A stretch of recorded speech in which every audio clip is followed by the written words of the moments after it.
কৃষ্ণনগর পৌরসভার প্রায় ৩৬৫ জন অস্থায়ী পৌর কর্মীকে ছাঁটাইয়ের প্রতিবাদে পৌরসভার সামনে বিক্ষোভ ও ধর্ণা অস্থায়ী পৌর কর্মীদের। বিক্ষোভকারী অস্থায়ী পৌর কর্মীদের দাবি অবিলম্বে তাদের পুনর্বহাল করতে হবে।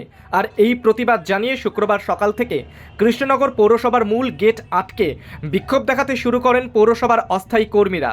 প্রসঙ্গত, তৃণমূল পরিচালিত কৃষ্ণনগর পৌরসভার পৌর বোর্ড ভেঙে প্রশাসক বসানো হয়েছে।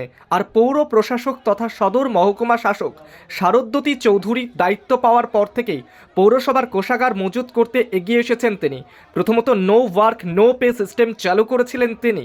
এরপর অস্থায়ী কর্মী ছাঁটাইয়ের নোটিশ দেন গত 31শে ডিসেম্বর।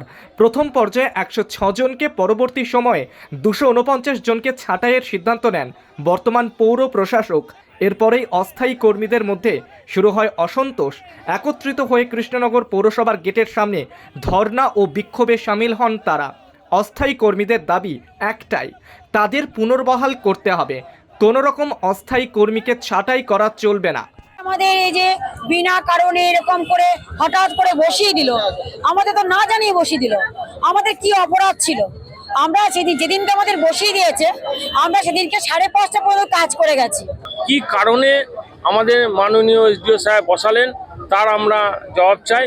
কারণ উনি আমাদের কাউকে কিন্তু কোনো নোটিশ অর্ডার ধরেনি, কিন্তু আমরা ডিপার্টমেন্টের হেডদের কাছে শুনতে গেছি যে এরা বসে গেছে, এদের আর আসতে হবে না। সেই জন্য আমাদের অবস্থান।